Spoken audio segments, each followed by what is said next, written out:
एक युवक ने शादी के कुछ साल बाद पिता से कहा कि वह विदेश जाकर व्यापार करना चाहता है। पिता ने उसकी मंजूरी दे दी। युवक अपने माँ बाप और गर्भवती पत्नी को छोड़कर व्यापार करने विदेश चला गया। उसने विदेश में कड़ी मेहनत की और धन कमाया और वह बहुत अमीर सेठ बन गया। लगभग 15 वर्ष धन कमाने में बीत गए तो उसे वापस घर लौटने की इच्छा हुई। पत्नी को पत्र लिखकर उसने आने की सूचना दी और जहाज में बैठ गया। वह सेठ कुछ दिनों बाद अपने नगर पहुंचा। नगर के एक चौराहे पर ही उसने देखा कि एक व्यक्ति एक बोर्ड के साथ खड़ा था। उस बोर्ड पर उसने लिख रखा था बेशकीमती ज्ञान के सूत्र।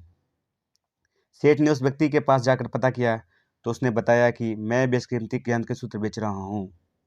तो सेठ बोला, ठीक है, एक सूत्र मुझे भी दे दो। वो आदमी बोला, मेरे हर ज्ञान सूत्र की कीमत 100 स्वर्ण मुद्राएं है। सेठ को यह सौदा महंगा तो लगा, लेकिन उसने एक ज्ञान का सूत्र खरीद लिया।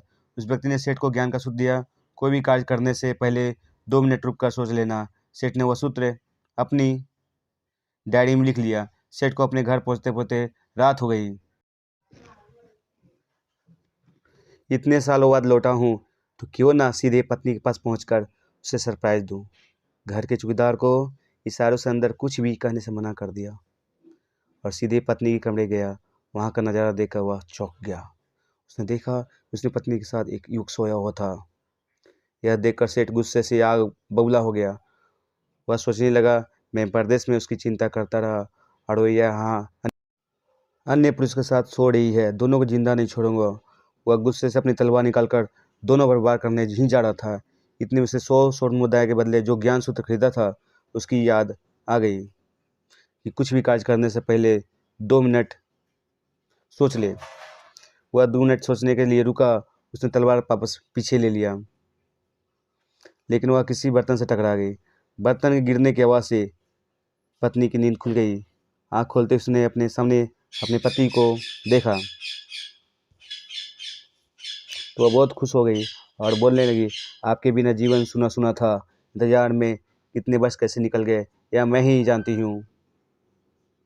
पत्नी ने इतना बोलकर पास सोए युवक को उठाते हुए बोल रही, बेटा उठ जा, तेरे पिताजी आए हैं।